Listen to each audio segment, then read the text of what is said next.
Yamkini umekuwa ukisumbuka na magonjwa yasiyopona. Yamkini umekuwa ukisumbuliwa na mateso ya nguvu za giza. Umezunguka kwa waganga hapa na pale, haujapata tumaini. Umetumia mali zote na haujapata kupona. Wakati mwingine umekuwa ukiomba hata Mungu akuchukue tu ufe.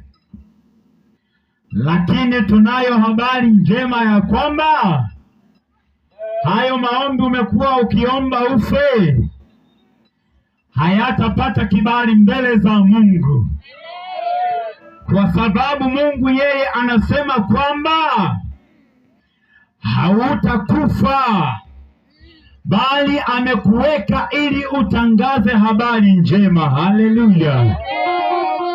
Jina la Bwana libarikiwe. Amen.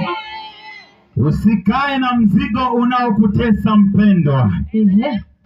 Umekuwa ukiteseka na magonjwa.